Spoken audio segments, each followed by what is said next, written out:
الحمد لله الصلاة والسلام على رسول الله اللهم وفقنا لما تحبه وترضاه وبعد فسلام الله عليكم ورحمته وبركاته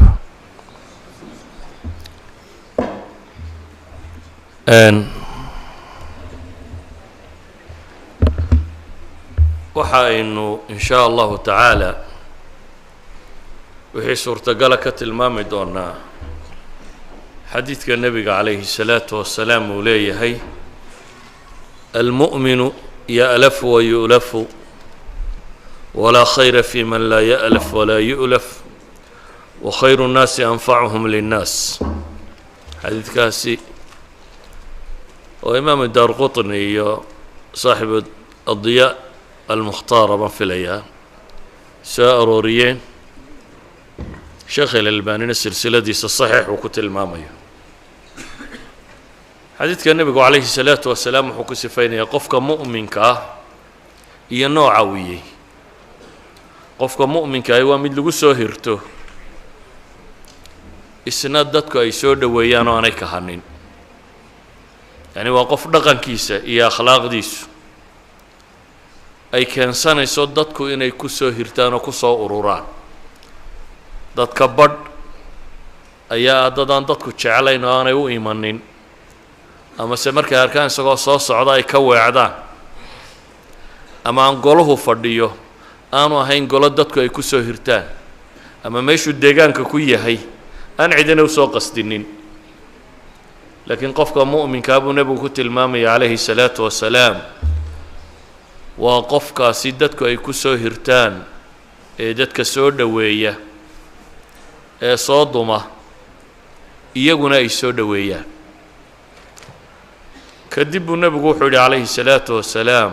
wa khayru الnaasi anfacuhum linnaas waa gobolka aan xadiidka rabno caawa inaynu sharaxno wa khayru الnaasi anfacuhum linnaas dadka waxa u khayr badan buu nebigu yidhi dadka waxa u khayr badan anfacuhum linnaas ka dadka ugu nafci badan ugu waxtar badan qofka mu'minka ahi meeshuu joogaba waa waxtar si awgeed buu nebigu calayhi الsalaatu wasalaam wuxuu leeyahay dadkaba waxa ugu fiican qofka dadka ugu waxtarsan waxtarku iyo qofku waxa uu qabanayo oo la tilmaamayo inuu qofka muslimka ahi uu yahay dad oo dhan qof anfaca lama laha waa anfacahum lilmu'miniin lama odhan xadiidka u fiirso wa anfacahum linnaas baa la yidhi waa dadka qofka ugu waxtar badan isla xadiid labaadoo jaabir laga warinaya imaamu muslim soo saaray nebigu calayhi الsalaatu wasalaam wuxuu leeyay man istaطaaca minkum an yanfaca akhaah falyafcal markii ay sheegeen cid wax dadka ku akhridaa inay jirto oo wax ku tufta ayuu nebigu wuxuu yidhi calayhi الsalaatu wasalaam man istaطaaca minkum an yanfac akhaah qofka idinka mid ee awooda walaalkii inuu wax taro falyafcal ha yeela buu nebigu yidhi calayhi الsalaatu wasalaam haddaba nafcigaasi nafci dunawiyana wuu noqon karaa nafci ukhrawiyana wuu noqon karaa qofka waxtarkiisu dadku inta badan waxtarka adduunyay jecel yihin laakiin waxaa ka mudan waxtarka aakhiro ilaahay subxaanaه wa tacaala qur-aanka wuxuu ku tilmaamayaa bini aadamku dhammaantii inuu khasaare ku sugan yahay in alle soo reebay mooyaane wاlcasr ina اlinsaana lafii khusr ila اladiina aamanuu wacamiluu الصaalixaat watawaasaw biاlxaqi watawaasaw bالصabr rabu الsamaawaat baa dhaaranaya markuu dhaartay kadib ayaa ilaahay wuxuu leeyahay ina اlinsaana lafii khusr dad aayaddaa u fiirsato marka hore waa qasam iyo dhaar baa lagu bilaabay marka labaadna waa jumla ismiya marka saddexaadna inoo xarfu tawkiidaa lagu daray marka shanaadna maxaynu dhahnaa laan baa lagu daray intaasoo dhammi luqa alcarabiya waa adawaatu tawkiid bay yidhaahdaan wax markaad rabto inaad adkayso oo senteniskaa sida ugu adag ee loo sheegi kara aad u sheegto ayaa ilaahay u sheegaya subxaana wa tacaala ilaahay intuu dhaartay buu wuxuu leeyahay aadanuhu insaanka qofka la yidhaahdaa khasaaru ku sugan yihi wax kasta uu yahay yaa laga soo reebay waxaa laga soo reebay bes الذين آمنوا وعملوا الصالحات وتواصوا بالحق وتواصوا بالصبر كوافر صفة لغا هلي إيمان لغا هلي عمل ونكسنا لغا هلي حقنا دردارمة صبر كريسو دردارمة حق يا صبر كريسو دردارمة يعني واقف دين تنكو عمل فلي دتك كلنا دين تقارسينية وحيد هذا قفك الداعية دتك الدين توغيره وأنفع الناس أينما حل وقفك وحتر غبضا ملك استوى شوقبا مثلا الرسوش أيام بيضو ودتك كوادي بني آدم كحق وغيره ودتك كوادي يسكت يدتك إن النار كبد باديان ودتك كوادي دتك وغيره إن الجنة وهرسيدان سيدا أوجادي يقع وأنفع بدن آخرية دون بمبادئ دتك أنفع سيكينا haddaynu qur-aanka in yar u fiirsanno suurad baa qur-aanka ka mida la yidhaha suuratu yuusuf suuradda ilaahay subxaana wa tacaala wuxuu kaga warramayaa nebigaasi nebi yuusuf la yidhahdo qisadiisii oo dhammaystiran waa suuradda qura ama meesha qura qiso kaamila oo saa u dherarin maca tafaasiil hay qur-aanka ku soo aroorto waxaan uga dan leenahay markaa meelo yaroo ka mida qisada inaynu tilmaamno nebi yuusuf wuxuu noqday qof waxtara maxaa caddaynaya waxtarkiisa intaynan meel kaleba tegin dembi aanu lahayn baa lagu qaaday dabeetana xabsuu galay ilaahay wuxuu leeyay wadakhala macahu sijna fatayaan laba wiil ayaa xabsiga la galay labadii wiil way riyoodeen mid wuxuu ku riyooday isagoo khamri tuujinaya oo samaynaya midna isagoo khubus madaxa ku sida oo shimbira ka cunayaan nebi yuusufna cilmiga ru'yada ilaahay baa baray subxaanahu wa tacaala ru'yada sida loo fasiro ru'yada iyo fasirkeedu waa cilmi ru'yadu mar waa min ashaytaan marna waa min allahi subxaanahu wa tacaala ta min allahigi waa juzun min alwaxyi riyada dhabta ahi markaa imaa inay tahay sidaad u aragto aanay ta'wiilba u baahnayn laakiin in badan inay ta'wiil u baahataa baa la arkaa ka ta'wiilka u baahanayna qad yusiibu almufasiru aw almu'awil waqad yukhti waanu asiibi karaa waanu qaldami karaa oo dee dadkii u aqoon badnaa nebigu subaxii markuu fadhiisto salaada subax ayuu odhan jiray war xalayaa riya arkay waanu fasiraa dabeetana saxaabadu waxay sheegi jireen wixii ay arkeen dabeetana wuu u fasiri jiray maalin dambe subax baa nin wax sheegay abubakar baa yidhi ilaahay rasuulkiisiyo bal aniga maanta igu dah anigu aan fasiree abubakar baa fasirkii u dhaqaaqay markuu fasiray ayuu nebigu ku yidhi akhtaata wa asabt inna waad garatay inna waad la weyday baa la yidhi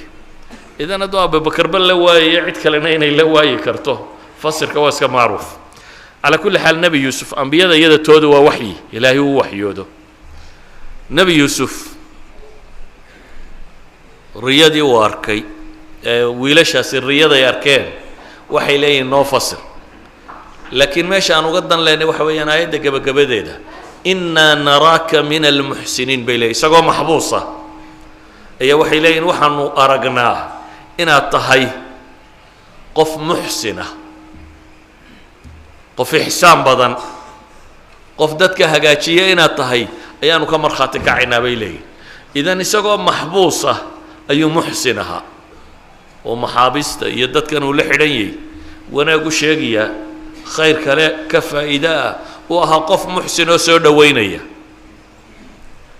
waxaa kaloo aad ka garan kartaa walaaladiisii godka ku riday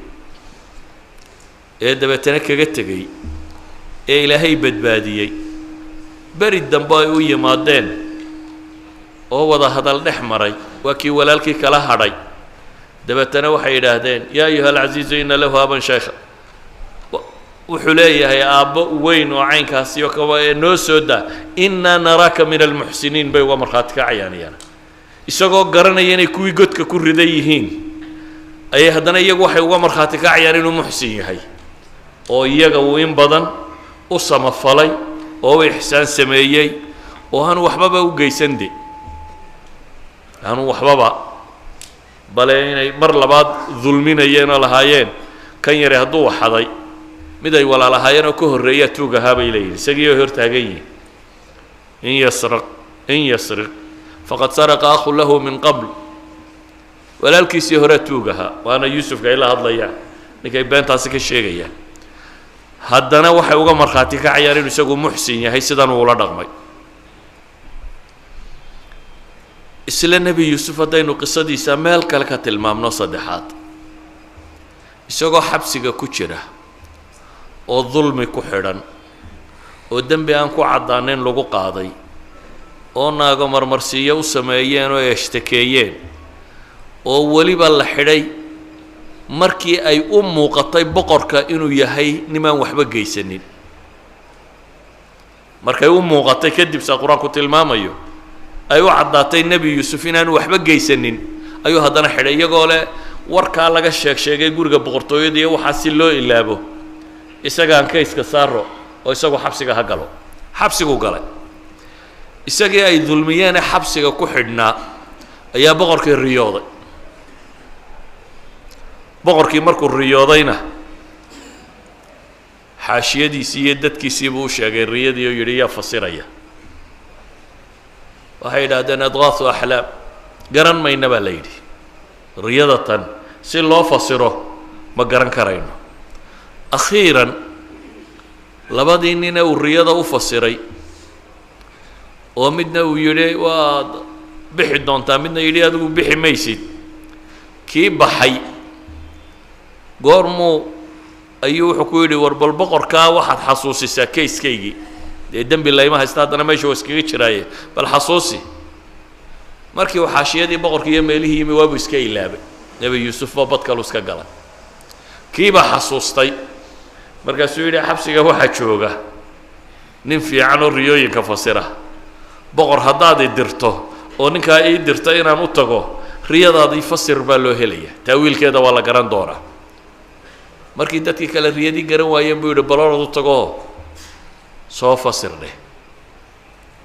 waa u yimi waxay idhahdeen boqorkii riyadan buu arkay yuusufu ayuha sadiiqu aftinaa fii 7 baqaraatin simaanin ya'kuluhunna 7 cijaafun way u sheegteen warkoodii waxaad nooga warantaa bay idhaahdeen 7 sac oo naaxnaacsan oo 7 engegani cunayaan iyo 7 saabuuloo cagaaran iyo 7 kale oo yabis ah engegan nooga warran bay idhaahdeen adiga hadday inta boqortooyo ku xidhato dowladiyo haddana ku dulmido ay ku yidhahdaan riyo noo fasir maxaad odhan lahayd warardoo iska taga waxba idin fasiri maaye ila meel cidlaa bay kugu haystaane weliba waxay intaa ka sii daran haddaad ogtahay riyadu inay sheegayso inay jabayaan maxaad yeeli lahayd inay jabayaan nebi yuusuf muu odhanin war gaalatiinay dhaafa muu ku odhanin war waa nimankii dulmiye waxba idin fasiri maayo iska taga muu ku odhanin intaanan idin fasirin xabsigayga sii daaya muu odhanin horta kayskayga ka warrama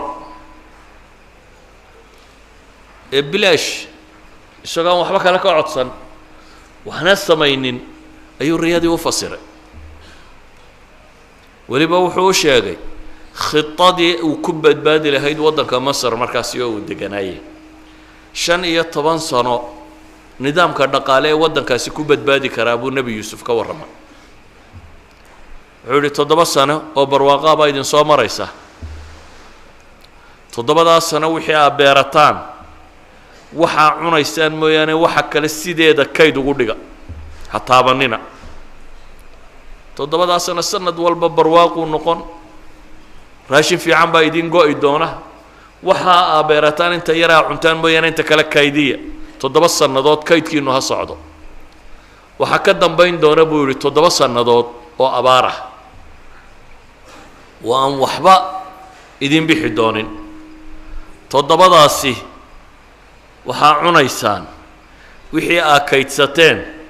toddobadii sannadoodee hore kadib waxaa iman doona buu leeyahay caamun fiihi yugaathu nnaas sannadaa barwaaqaysan doontaan oo riyada wixii loo sheegay waxay ahayd 7 iyo 7 sac iyo 7 sac ama 7 saabuul iyo 7 saabuula hadday 14 ka ahayd sanadka 15aad xaguu ka keenay culimadu yidhaahdaan dee haddii 7 barwaaqa la sheegay oo 7 kaloo abaara la sheegay dee waxa ka dambeeya waa inuu noqdo sanad barwaaqa ah ilaa haddii kale waxaa la odhan lahaa 8 abaara ku xigaysay nebi yuusuf markaa wuxuu u sheegay 15 sannadood khitadii ama balaankii waddanku uu kaga bixi lahaa abaarta iyo dhibta buu sheegay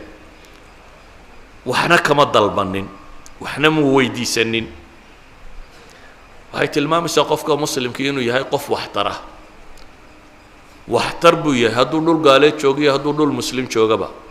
hadduu dad muslime la nool yahay iyo hadduu dad gaala la nool yahayba waxtarkiisa koowaad oo ugu muhiimsani waa inuu dadka naarta ka badbaadiyo waxtarka koowaad waa inaad dadka diinta u sheegtid waa inaad dacwo ugu yeedhid waayo qofka noloshiisa adduunya ta aakhiraba waad badbaadinaysaa haddaad jidka quman tusto waxtarka labaadna wixii adduunye aad tari karayso ama caqliyaad ku kordhin karayso waad ku kordhinaysa muslimku gaalkoo dham isku mid maaha gaalka muxaarabka aad dagaal iskula hortaagantiina dee goob dagaala joogtaan waa masalo laakiin kaa wada degantiina aan dagaal idinka dhaxaynin in wax la taro lama diidana si awgeed buu nebi yuusuf gaaladii xidhatay ee uu la deganaa waddankaa dadka ku nool oo dhan si uu u badbaadin karo ayuu u sheegay khudadii ay ku badbaadi lahaayeen bale waxaad garan kartaa xadiidka bukhaari warinayo markii muslimiintii maka joogtay gaaladu ay dhibtay aad dhibaatadu ugu badatay ayuu maalintii dambe abubakar is yidhi hijrood dhulka xabashida iyo meelahaas ka qabo maku ka baxa meel barkil khamaad la yidhaahdo markuu marayo ayaa waxaa la kulmay ibnu dughina nin la yidhaahdo ninkani waa odaygii qabiilo qaarna la yidhaahdo mushrikiina qabiilo gaaleed ayuu yahay suldaan ama ugaas ama caaqil waxaynu sheegno ninkii baa wuxuu ku yidhi abubakar buu gartay war abubakarow ayna turiidi ya abubakar buu yidhi xaggaad ku socotaa abubakar wuxuu yidhi akhrajanii qawmi tolkay baa i soo saaray maka kamaan baxeene tolkay baa i soo saaray dabeetana waxaan rabaa dhulkaa ilaahay inaan iska socdo rabbi caabudo saa'ix inaan noqdo saa'ixa waxaa la yidhahdaa berigii hore waxaa jiri jiray dad cibaado isaga baxo safra oo meel ay u socdaan oo gaari aanay jirin iska dhaqaaqa un waxaan rabaa buu leeyahy inaan saa'ix dhulka ilaahay ku noqdo oo ilaahay carrigiisa ku caabudo oo iska tago ile tolkay isaar buu leeyahy ibnu daghina wuxuu ku yidhi abubakarow adigoo kale nin la saaro ma tihid macquul maaha yacni abubakar oo kale in la soo saaro waayo in lagu saarana ma aha inaad adna iska baxda taasina sax maaha buu leeyahy sababtu waa maxay fa innaka tuksibu almacduum watasilu الرحم وتحمل الكل وتقري الضيف وتعين على نوائب الحق wuxuu ku yidhi adigu waxaad ahaan jirtay dadka aan waxaysan qof wax siiya waxaad ahaan jirtay dad nin qaraabada xidhiidhiya waxaad ahaan jirtay qofka culus nin culayska ka roga waxaad ahaan jirtay nin martida soora waxaad ahaan jirtay mashaakil oo dhan nin dadka uga gargaara abubakar markaa maxaa lagu sifaynayaa qof naaficad bulshada ku dhex ahayd baa la leeyahy qof wax tara oo bulshadu waxay u baahan ninkani waa nin gaaleed kama warramayo aakhire iyo dadkaad hanuunin jirtay kama warramayo isagu wuxuu wax ka warramayaa waxtarkii adduunyo saa daraaddeed wuxuu leeyahay war nin tolka xidhiidhiya oo masaakiinta wax siiya oo dadka dhibtu ku timaado dhibta ka qaada ومرتضى الصورة ونوائب الحق ودن دتك وقر قاربة ضحي سادر هدد نلا بحيمته البولي ابن دغن واد وكلي هي أبي بكر ووادي خديجة يدليشن سي نبي محمد نبي النمديس خديجة رضي الله عنها مركي النبي عليه الصلاة والسلام وحي وكسود دقيقة وادو عبصدي سوا عبصنا يبو قري جيمي ولا يددا وأيكا خديجة مركها وحي تري والله لا يخزيك الله أبدا إلهي بقول دارته إن ربي ولقى كهوتشينين نبي محمد هداته هاي بل هي أركي ما يصير بيلاذي وأنا وحي يجوه الرجي وايو حيث ذا أولادي دقاك يسيبك وربيسا أنت أنا أبي بكر لقوسي في يوكل لقوسي فينس وحيل هذا واحد هاي من قرابة حديدية وضد كان وحيسوى حسية وضد كان نبتو كنت ما نبتك قاضة ومرتضى صورة ووراق قاسي السمية قف وراق سنة وهل جزاء الإحسان إلا الإحسان دي قف وراق سنة الله سبحانه وتعالى نبمة تصيب بيلاذ إذا أما أبي بكر هالنقطة أما النبي هالنقطة عليه الصلاة والسلام وحا لو قلت المام أيوه إن يدد واحترب بالشدة كلها هاي ومدوي نسلق رسالة الدين إن يدد كويريين وآخره وأهوح مهم كاه ويدونك وحك استوى كصامرة ووحير يدونك واحد شوكتا وكنت لحنا تضوات سنضات marka cimrigaaga la eego nololeed waa inta ina hawi yar bay ka midtay si aakhira tagi oo aan laba dhimanaynin qofka aakhiro sababtiisa ilaahay kugu badbaadiya waa kaaga nafci badan yahay dunida cidii wax ku tarto dhan waayo dunida waxay ku tareen waa wax 60 sano oo lagu badbaadaa bay ahayd hadii bay wax weyn ku tareen laakiin qofka aakhira ku badbaadiya waxaad ku badbaada ku sheegay ama ku tilmaamay ama ku tusiyay nolosha hadii dhabta ahayd buu badbaadiyay cadaab ilaahay buu ka badbaadiyay nololaan dhammaan lahayn ayuu khayrkeeda ku tusay sharkeedana ka badbaadiyay idan qofka muslimka ah waa qof dadka inuu badbaadiyo aakhiradooda iyo adduunkoodaba ku dadaalaya nabi maxamed alayhi salaatu wasalaam dadkii u shaqeeyay waxa kamid ahaa wiil yaroo yahuudiya ayaa nabiga shaqaalihiisa kamid ahaa dabeetana maalintii dambe waxaa loo sheegay wiilkii inuu xanuunsanayo guriga aabihii uu jiifo nabigu calayhi salaatu wasalaam uu soo baxay dabeetana gurigii wiilkuu yimi wiilka madaxiisuu fadhiistay wiilku aad buu u xanuunsanayaa marka nabigu wuxuu ku yidhi calayhi salaatu wasalaam wuxuu arkay inuu sii socdo aslim buu ku yidhi waryaa wiilow war islaam wuxuu ka cabsanayaa nabigu wiilkaasi intuu gaalnimo ku dhintay inuu cadaab gala dee dabeetana wuxuu ku leeyahay nabigu calayhi salaatu wasalaam war islaam wiilkii markaa aabihii buu eegay aabihii baa wuxuu ku yidhi atic abalqaasim maqal wuxuu nabi maxamed kuu sheegayo yahuudda iyo dadkii wakhtigaa noolaa nabi maxamed calayhi salaatu wasalaam inuu nebi yahay cid waliba waa garanaysa laakiin dana iyo masaalix kale iyo wax kaloo ilaashanayaan bay u diidanaayeen waxaad ka garan kartaa kuwii ugu waaweynaa ka soo horjeeday muxuu abu jahl culamada taariikh waxay soo naqlayaan inuu lahaa reer bani hashimi annagu waanu baratami jirnay laba qabiilo loolamaanu ahayn waxbay bixiyeen waxbaanu bixinay kan bay sameeyeen wax walo ay sameeyeen ba waa la sameeynay buu leeyahay nagamay badinin haddaan reer bani makhzuum nahay nagamay badinin reer bani cabdi munaafkani ama reer bani hashimkani nagamay badin ilaa ay markii dambe sheegteen buu yidhi nebi baa naga mid ah haddaanu anagu nebi weyne buu yidhi wallaahi baa nankooda u rumaynaynay أبي جهل وحو نار تلقى قبيل بالدفاعي سور هيرو دفاعي ونار قال غير هبل هدي نبي هلين بولي أنا قلنا إنه نبي ويني كودا راعي منه هدي أنا النبي هليني النبي عليه الصلاة والسلام مركا إنه النبي هي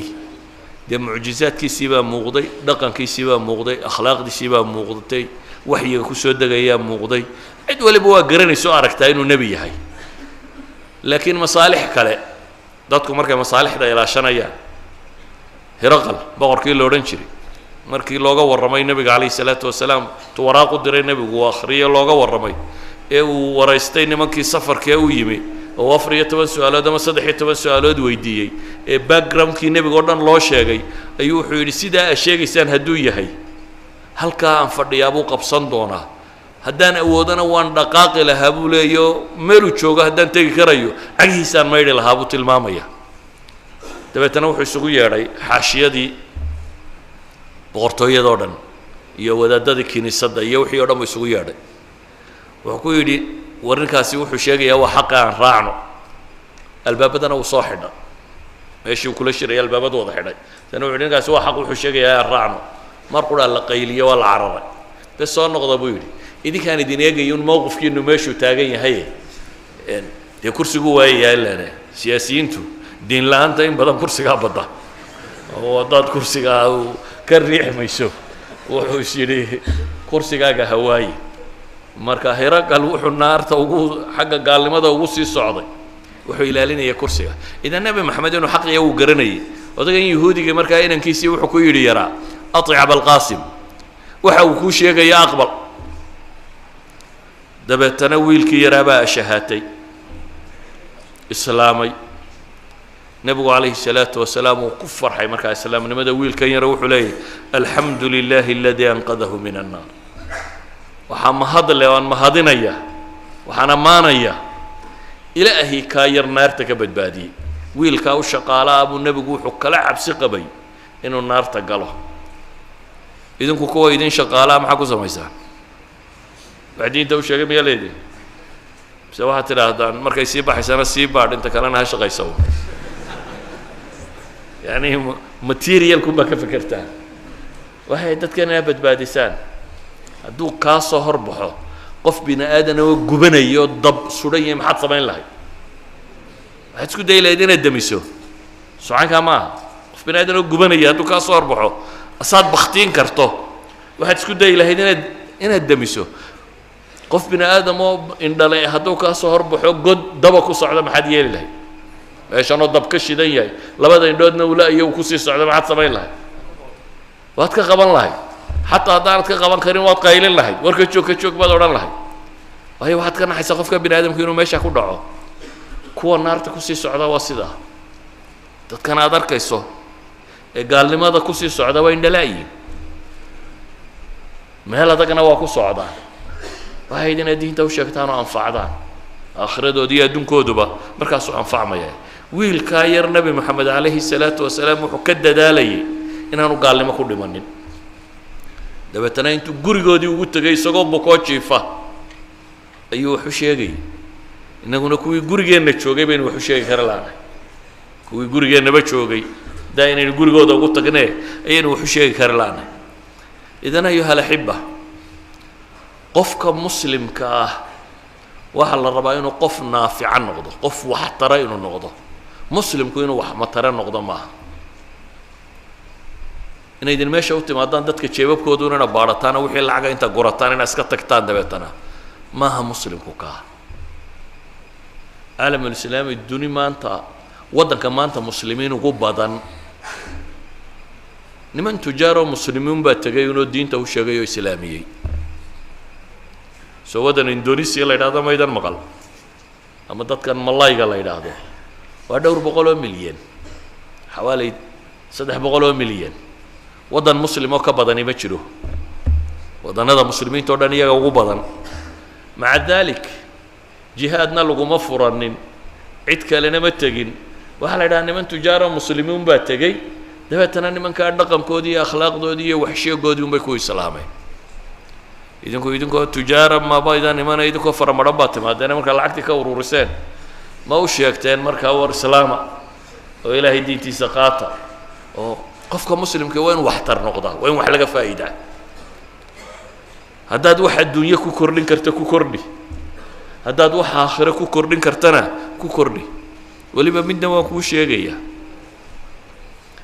alcibaada almutacadiya baa ka nafci badan alcibaada alqaasira cibaadada gudubta ayaa waxay ka fadli badan tahay cibaadada kooban ee gaaban maalan adigu maalintii imise salaadood baad tukan kartaa shantaada faralka iyo waxoogaa sunnayaale bes soo intaa maaha waxaa jirta dariiqo kale oo aad salaado badan u tukan karto midaan tukan haddaad salaada u tilmaamto uu tukado markuu shantiisa tukadaba adna shan kale lagu qoraya 10 baad tukataa marka adigu haddaad 4 diinta ku soo darto waxay shaqaystaan oo dhan iyagana waa loo qoraya adna waa lagu qoraya laadaa sababaya maanta nabi maxamed calayhi salaatu wasalaam qof kastoo islaama intuu ajar leeyahay in leeg buu leeyahay waayo isagaa sabab inoogu ah inay diintani maxay ina soo gaadho saxaabada maxaynu u leenahay rag la gaadhaya maaha dee diinta iyagaa soo xambaaray wixii muslim ka dambeeyo dhamma waxay shaqaystaan saxaabadaa gaadhsiisay miisaanka saxaabaday saaran yihiin culammadii waaweyneed imaamu shaafici wixii madhabkiisa ku dhaqmay oo dhami isaga miisaankiisay saarmayaan idan qofka muslimka ahi qaab labaad uu cibaadaysan karaa jiro ah cibaada mutacadiya inuu la yimaado inuu qofkan sabab ugu noqdo inuu khayrka sameeyo nabigu calayhi salaatu wasalaam wuxuu tilmaamayay man dalla calaa khayrin falahu mithlu ajru faacilih ninka dadka khayrka u tilmaamaa wuxuu la mid yahay baa la yidhi sidii kii sameeyey haddaad wanaag dadka u sheegto in leeg baad leedahay keebaa idiin roon markaa inaad waxoogaa xoolaa heshaan iyo inaad waxaa soo ajara heshaan inaad waxoogaa xoolaa helno ayaa laga yaabaa waqtigeenna inta ugu badan le inaynu ku bixinno ajarku waa iska 5 salaadood oo qallalan oo aan in badan ba ilaahay la xusin salaadana waxaa la aqbalaa un intaad ilaahay ku xusto nabigu calayhi salaatu wasalaam waa ka tilmaamaya qof baa tukada dabeetana aan salaadiisa lahayn ilaa tusucaha humunaha wuu soo waday nebigu qaar baa 10 meelood oo meel 9 meelood oo meel 8 meelood oo meel waa la soo waday idan isku mid ma nihin mid baa 10% le 20% 30% qof baa inbuu ajar helaya saf qurana waa ku wada jiraa qof walba ajarkiisu wuxuu ku xidhan yahay inta uu iimaankiisa iyo soo jeedkiisa iyo xusku ilaahay xusaya uu yahay ajar la'aantaadu waxay ku xidhan tahay intaad bakhaarkii joogtay wax raraysa haddana aad halkan taagantay safkana aad ku jirto meel kale aakhiro salaadii maa tukan lagu odhan maayo lagu qabsan maayo laakiin de qabsi qura kama hadlayna waxaynu ka hadlaynaa inaynu ajar helno ajarku se wuxuu ku xidhan yahay inta aad markaasi cibaadaadkaasi samaynayso waxaan leenahay markaa cibaadada mutacadiga ah ee gudubta oo ay ka mid tahay taa aan sheegaynee ah inaad dadka diinta gaadhsiiso oo islaamka u sharaxdid qof waliba wuu helayaa cid isaga ka liidata maalan haddaad adigu faatixada si fiican u taqaano dadka waxaa ka buuxa qaar aan faatixada aqoon dee kuwa haddaad u dhigto aadna ajarkii baad helaysa idan qof aan wax sheegi karini ma jiro qof aan wax dhigi karin qof aan dad waanin karini ma jiro sidaa awgeed waxaan leenahay nafcigu cibaado mutacadiya inuu noqdo ayaa kaaga khayr badan walidalik buu nebigu calayhi salaatu wasalaam caliy bn abi aalib markuu u diray dagaalkii khaybar baa la galay maalintii koowaad baa la furan kari waayey qalcado waagii hore waxaa jiri jiray dee derbi weyn oo laisku soo wareejiyo oo magaalooyinku leeyihiin oo xeryaha dagaaladu leeyihin oo waxaanay leeyihiin oo aan socotadu waranka kan sita iyo faraska kan wata iyo waxaan oo dhamme aanay geli karin in la burburiyo mooyaane markaa meelihii qalcadaha waa la geli kari waayey maalintii hore dagaalka laguma guulaysan maalin labaadii laguma guulaysan maalintii dambe uu nebigu yidhi nin ilaah iyo rasuulkiisuba jecel yihiin baan calanka u dhiibaya raayada ayaa ciidanka hogaaminaya dabeetana nebigu dadkii wuxuu yidhi calimeye waxaa la yidhi wuu bokooraysan yihi ramad baa ku dhacay daaf u yeedha buu yidhi oo waa ugu tufo o u duceeyey ilaahay indhihii waa uu bixiyey dabeetana calankaa loo dhiibo waxaa la yidhi ciidanka hogaami maanta adigu cali markuu ciidanka hogaaminaya nebigu uu la dardaarmo haddaad ciidan dagaal gelaya la dardaarmayso maxaad kula dardaarmi lahay dagaalka si fiican u gala meeshiina yaan meel lala idinka soo dhicin socankan maaha janan ciidan wato oo ciidan meel gelaya qofka caadiga wuxuu kula dardaarmi lahaa ma waxa laakiin nabi maxamed calayhi salaatu wasalaam wuxuu ka dardaarmaya waxa weeyaan dadkaas inay badbaadaan buu jecel yahay dadku inay badbaadaan ayuu jecel yahay sidaa awgeed buu nebigu wuxuu u tilmaamay cali waxaa laga yaabaa dadku dagaalka markay galaan haniimo iyo xoolo iyo waxbaa la soo helaya nebigu wuxuu ku yidhi lan yahdiya allahu bika rajulan waaxida mid qura inuu kuu soo islaamaa wuxuu kaaga khayr badaya galacascas xoolo badan inaad furataan waxa ka fiican buu nebigu leeyahay in qof quri diinta ugu yeedhaan oo islaamo saa daraaddeed dee dadka dagaalka laguma qaadana waxbaa loo sheegaa oo ka horeeya markaa nebigu wuxuu dareensiinaya caliy bnu abi aalib qasdigu inuu yahay dadkan in la badbaadiyo qasdiga koowaad inuu yahay maxay dadka in la badbaadiyo badbaadadaa dadkuna inay uga fiican tahay adduun dhammaantii xoolo la hela iyo waxaasoo dhan inay ka fiican tahay waxay isweydiinta leh marka oo u baahan dadka muslimiinta inay xoog uga fakeraan sidii cibaadadaada aada u badin lahayd ee ilaahay subxaanahu wa tacaala khalqigiisoo dhami kuugu ducayn lahaa masale nebigu wuxuu tilmaamayaa ina allaha wa malaa'ikatuh wa ahla asamaawaati waalard xata annamla fii juxriha wa xata alxuut ilaahay iyo malaa'igtiisa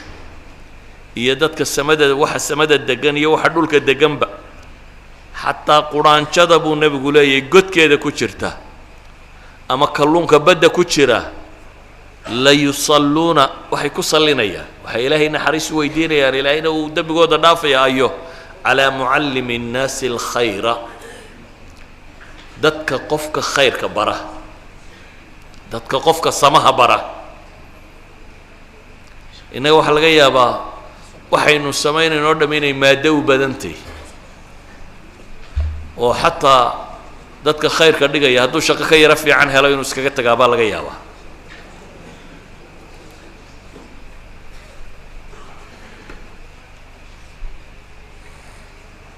tenshankiina sii jeeda markaa soo galo sheekhu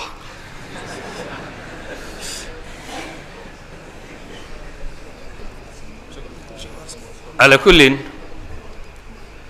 nebigu calayhi الsalaatu wasalaam waxau inoo tilmaamayaa ilaahay rabu الsamaawaati wاlard iyo malaa'igtiisa iyo malaa'igta tirada badan lee samada degan ama ciddii samada degan iyo waxa dhulka degan ilaahay uu nebigu ka gaadhsiiyey habad namla udhaanjo god ku jirta ama kalluum bad ku jira kolay ku tahay intaasoo dhammi inay ku sallinayaan ilaahay salligiisuna oo dembi dhaaf uu ku siiyo intan kalena waa kuu ducaynaya rabbay kuu baryayaan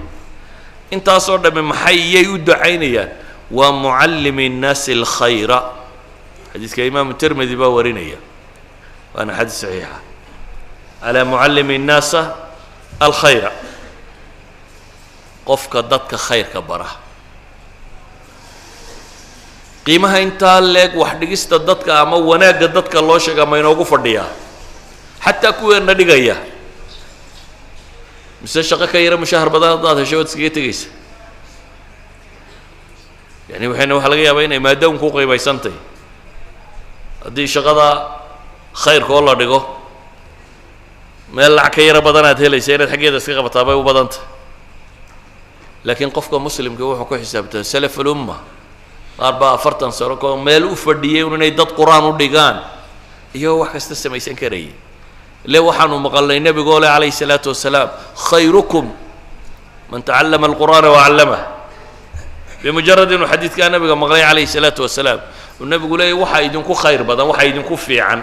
xagga alle waxa ugu raganimo badan qofkii ilaahay kitaabkiisa bartay waxyigii samada ka yimi dadkana u dhigay oo gaadhsiiyey waxyigaasi haddaba waxaan leenahay qofka muslimkaa nebigu calayhi salaatu wasalaam hadduu ku tilmaamay khayru nnaasi anfacuhum linnaas dadka waxa u khayr badan ka dadka ugu anfaca badan leh anfacaa uu soo gaadhsiiyey carabtu berigoodii jaahiliyada waxba iska akhri jirto dadka ku tufi jirtay ilaahayna waa ku bogsiin jiray qaar ka mid ah markaasay qaar yidhaahdeen ilaahay rasuulkiisa waxbaan ku tufnaa dadka bal ka warrama bal ii soo bandhiga buu yidhi ii sheega waxaa tuftaan wuxuu yahay wixii bay u akhriyeen dabeetana wuxuu nebigu ku yidhi mar haddaanu shirki iyo ilaahay kayrki iyo la baryo waxaas ku jirin iska wada ku tufa hadday dadka anfacayso kadib uu nebigu wuxuu leeyahay dadka waxa uu haddaad walaalkaa caawin karto haddaad walaalkaa anfici karto falyafcal ha sameeyo ninkii walaalkii caawin karaa caawimada aad caawimaysa ama nafcigu taluu noqon karaa aad siisoo fiican tala fiican ood siisuu noqon karaa tilmaamaad siisaa buu noqon karaa wax sheeg buu noqon karaa wax siin buu noqon karaa wax allaaliya waxa dunida laysku anfaco noocuu doonaya ha ka ahaadee buu noqon karaa wuxuu mar labaad noqon karaa oo kaa ka sii fiican qofka aakhiradiisa inaad anfacdo oo ah inaad caqiidadiisa u saxdo oo ah inaad cibaadadiisa u saxdo oo ah inaad akhlaaqdiisa u saxdo oo ah wuxuu aakhiro iyo adduunba ku badbaadi lahaa inaad u sheegto marka kelmadda waxaan kusoo koobaya anugu dhankayga hadduu nebigu yidhi dadka ninkaasaa u anfac badan ambiyadii iyo saxaabadiibana laga tilmaamayo dadka inay anfici jireen fii dunyaahum wa fii ukhraahum wixii adduunkooda ku saabsan iyo wixii aakhiradooda ku saabsanba inay anfacayeen dadkiina dhulkan joogaa waxaa laydinka baahan yahay xoogsiga lacagta quri inaanu idiin muuqane xoogsiga aakhiro inuu idiin muuqdo oo aakhiradiina inay u xoogsataan xoogsigii ugu fiican ee aakhirana waa inaad diinta xambaartaan oo faafisaan oo muslimkana gaadhsiisaan kuwaan muslimka ahaynna aa gaadhsiisaan oo ilaahay diintiisu ay faafto saasaad adiguna ajarka ugu badan ku helaysaa وصلى اللهم على محمد وعلى آله وصحبه وسلم والحمد لله رب العالمين